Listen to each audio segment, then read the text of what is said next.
নমস্কার, the news counter .এ আপনাদের সকলকে স্বাগত। আপনাদের সঙ্গে আমি সুমিত চৌধুরী। গত বুধবার কলকাতার রাস্তায় একটা দুর্দান্ত কার চেজিং দেখা গেছিল, যে কার চেজিং যে কোনো অ্যাকশন ফিল্মকে হার মানাতে পারে। এক প্রাক্তন মন্ত্রীর গাড়িকে ধাওয়া করছিল সংবাদ মাধ্যমের একাধিক গাড়ি, এবং সেই প্রাক্তন মন্ত্রী সংবাদ মাধ্যমের ফটোগ্রাফারদের, ক্যামেরা পার্সনদের নাগাল এড়াতে প্রাণপণে গাড়ি ছোটাচ্ছিলেন। পুলিশ শেষ পর্যন্ত সেই প্রাক্তন মন্ত্রীর গাড়িটা আটকায় এবং বিপজ্জনক গতিতে গাড়ি চালানোর দায়ে মামলা রুজু করে। এখন যে মন্ত্রী প্রাণপণে গাড়ি ছোটাচ্ছিলেন সংবাদ মাধ্যমের ক্যামেরার নাগালের বাইরে যাওয়ার জন্য, তিনি হচ্ছেন অরূপ বিশ্বাস, প্রাক্তন মন্ত্রী। আপনারা সকলেই চেনেন। আরো মজার ব্যাপার যেটা, যে এই অরূপ বিশ্বাসকে সংবাদ মাধ্যমের লোকজনরা নিজেদের মধ্যে ছবি বিশ্বাস বলে ডাকত। তার কারণটা হচ্ছে, ইনি যে কোনো বিষয়ে, যে কোনো প্রেক্ষিতে ছবির সাবজেক্ট হিসেবে হতে খুব পছন্দ করতেন, এবং তিনি রীতিমতো খেয়াল রাখতেন যে কোথায় কোথায় তার ছবি বেরোলো আর কোথায় কোথায় বেরোলো না। ভাইফোঁটা কিংবা দুর্গাপুজোয় তার বিশিষ্ট জনদের সঙ্গে পরিকল্পিত ফটো সেশন, এটা আপনাদের অনেকেই হয়তো নজরে পড়েছে।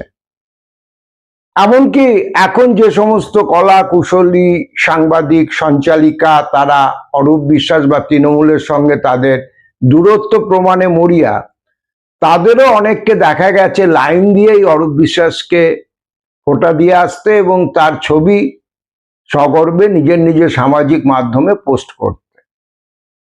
এখন এহেন অরূপ বিশ্বাস বা ছবি বিশ্বাস প্রাণপণে গাড়ি ছোটাচ্ছিলেন যাতে তিনি সংবাদ মাধ্যমের ছবিওয়ালাদের নাগালের বাইরে যেতে পারেন।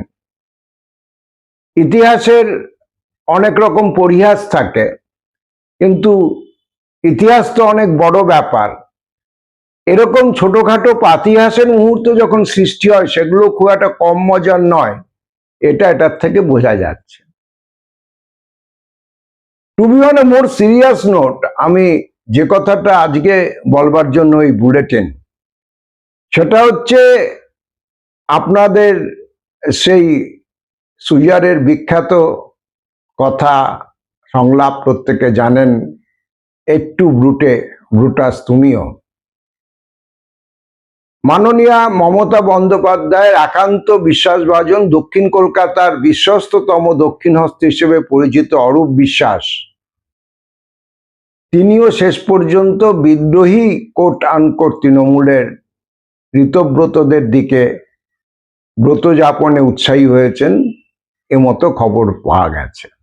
যেহেতু অরূপবাবু নির্বাচনে হেরে গেছেন, ফলে বিধানসভার ফ্লোর টেস্টে তিনি কোন দিকে থাকলেন বা থাকলেন না সে ব্যাপারে তিনি এখন অপ্রাসঙ্গিক, কিন্তু সামগ্রিকভাবে সাংগঠনিক বিচারে তার আনুগত্য শেষ পর্যন্ত ঋতব্রতদের দিকে যাচ্ছে, এটা মোটামুটি নিশ্চিত। তার মূল কারণ হচ্ছে এইচডিএফসি ব্যাংকে দেয়া একটি চিঠি। এইচডিএফসি এবং স্টেট ব্যাংক, মূলত এই দুটো ব্যাংকে তৃণমূল কংগ্রেসের অ্যাকাউন্ট রয়েছে বলে আমরা জানি। আরো অন্য কোথাও কোনো অ্যাকাউন্ট থেকে থাকতে পারে, এবং এর মধ্যে মূল তহবিলটা এইচডিএফসিতে রয়েছে, এইটুকু প্রকাশ্য ডোমেনে যেটুকু খবর আছে তার থেকে আমরা জানতে পারছি। এর আগে একটা সময় তৃণমূল কংগ্রেসের কোষাধ্যক্ষ ছিলেন ফলতা প্রাক্তন বিধায়ক তমনাস। তমা হিসেবে তৃণমূল কংগ্রেসের অন্দরে যিনি বেশি পরিচিত ছিলেন, মমতা বন্দ্যোপাধ্যায়ের প্রাক্তন ছায়াসঙ্গীতের একজন। তারপরে এই কোষাধ্যক্ষ তমানাসের প্রয়াণের পর আনুষ্ঠানিকভাবে কোষাধ্যক্ষ হিসেবে যাকে নিয়োগ করা হয়েছিল এবং ব্যাংকে ইন্টিমেট করা হয়েছিল, তিনি হচ্ছেন অরূপ বিশ্বাস। এই নির্বাচন পর্যন্ত সবকিছু স্মুথ ছিল, কোথাও কোনো গন্ডগোল ছিল না। নির্বাচনের পরাজয়ের পরের দিন থেকে তৃণমূল কংগ্রেসের সাংগঠনিক কাঠামো তাসের ঘরের মতো ভেঙে পড়তে শুরু করে।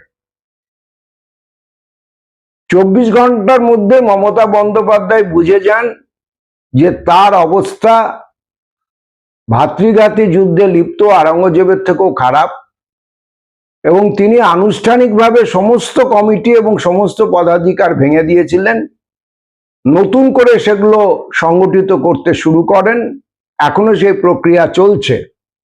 এবং সেখানে আরেকটি কাজ নিঃশব্দে তৃণমূল কংগ্রেস করেছিল, সেটা হচ্ছে অরূপ বিশ্বাসকে ব্যাংক অ্যাকাউন্ট হ্যান্ডেল করবার যে এম্পাওয়ারমেন্ট দেয়া ছিল, সেখান থেকে সরিয়ে স্নেহাশিস চক্রবর্তীকে সেই দায়িত্ব দেয়া হয় এবং সেটা সংশ্লিষ্ট ব্যাংক কর্তৃপক্ষকে জানিয়ে দেওয়া হয়।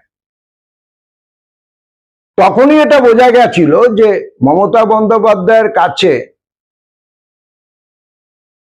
খবর পৌঁছে গেছে যে তার প্রীতিভাজন অরূপ সম্ভবত শেষ পর্যন্ত আর বিশ্বাসের পাত্র থাকছেন না। এটা খুব স্বাভাবিক একটা রাজনৈতিক ঘটনাক্রমের গতি প্রকৃতি বলে আমরা ধরে নিতাম, কিন্তু এখানে টুইস্ট যেটা, একদিকে যখন বিধানসভায় ঋতব্রতরা দাবি করছেন যে আমরাই আসল তৃণমূল, দলের তহবিল, দলের প্রতীক, বিরোধী দলনেতার মর্যাদা সবকিছু আমাদের দেয়া হোক, এবং ঋতব্রতরা হাইকোর্টে মামলা কন্টেস্ট করে এটা নিশ্চিত করেছেন যে স্পিকার প্রধান বিরোধী দলের মর্যাদা ঋতব্রতদের যেটা দিয়েছে বিরোধী দলনেতা হিসেবে, সেটাতে কোনো আইনি জটিলতা এখন পর্যন্ত নেই। পরবর্তী শুনানিতে কি হবে সেটা পরের ব্যাপার, কিন্তু অভিষেকটা যেটা স্টেটা চাইতে গেছিলেন সেই স্টেটা পাননি স্পিকারের সিদ্ধান্তের উপরে। সুতরাং এটা স্বাভাবিক যে আরো আগ্রাসীভাবে তারা প্রতীক এবং তহবিলের জন্য চেষ্টা করবেন। এখানে যেটা ইন্টারেস্টিং বিষয় সেটা হলো যে এর মধ্যে তৃণমূল কংগ্রেস যখন তাদের নতুন কোষাধ্যক্ষের নাম আনুষ্ঠানিকভাবে ব্যাংককে জানিয়ে দিচ্ছে, তারপরেই আমরা দেখছি অরূপ বিশ্বাস ব্যাংকে চিঠি লিখে বলছেন তৃণমূল কংগ্রেসের অ্যাকাউন্ট সম্পূর্ণ ফ্রিজ করতে। যারা ডে টু ডে ব্যাংকিং এ অবাকও জানেন বা মিনিমাম কাজকর্ম ব্যাংকের সঙ্গে করেন আমাদের মতো ছাপোষা মানুষের মতো, তারাও প্রত্যেকে এটা জানেন যে ব্যাংক অ্যাকাউন্ট ফ্রিজ করে দেওয়া মানে সেই অ্যাকাউন্টে কোনো টাকা জমাও দেওয়া যাবে না, সেই টাকা তোলাও যাবে না। এমনকি অরূপ বিশ্বাস এগিয়ে এসে আরো বলেন যে তার সই করা অনেকগুলো চেক তৃণমূল কংগ্রেসের মানে কালীঘাট তৃণমূলের কর্তা ব্যক্তিদের কাছে আছে, সেই চেকগুলো যদি কোনো কারণে ব্যবহার করা হয় তাহলে সেগুলোকেও যেন অ্যাক্সেস না দেওয়া হয়।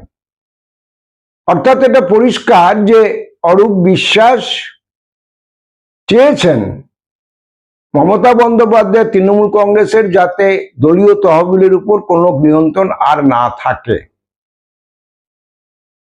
এই বাস্তব তথ্যটাও আজকে একটা চিঠি সৌজন্যে সামনে এসে দিয়েছে,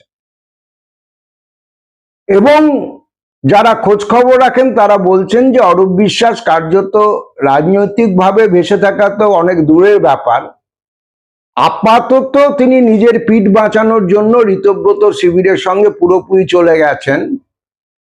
এবং দুর্জনে এটাও বলছে যে ডিসপ্রপোর্শনেট অ্যাসেটের মামলা যদি হয়, আয়ের সঙ্গে সঙ্গতিবিহীন সম্পদ আহরণের মামলা, এবং তার যদি যথাযথ তদন্ত হয়, এবং ইতিমধ্যেই যেরকম একাধিক বেআইনি দখলদারি গাজুয়ারির অভিযোগ অরূপ বিশ্বাসের বিরুদ্ধে এবং তার ভাই সৌরভ বিশ্বাসের বিরুদ্ধে উঠতে শুরু করেছে, তা থেকে বাঁচার জন্যই নিজের রাজনৈতিক ভবিষ্যতের কথা উনি পরে ভাবছেন, আপাতত ইমিডিয়েট জেল যাত্রা থেকে বাঁচার জন্য তিনি মমতা বন্দ্যোপাধ্যায় শিবিরের বিরুদ্ধে অবস্থান নিয়েছেন এবং ঋতব্রতদের শিবিরের কাছে কার্যত সম্পূর্ণভাবে আত্মসমর্পণ করেছেন। টু বি স্পেসিফিক, বিজেপির কাছে আত্মসমর্পণ করেছেন।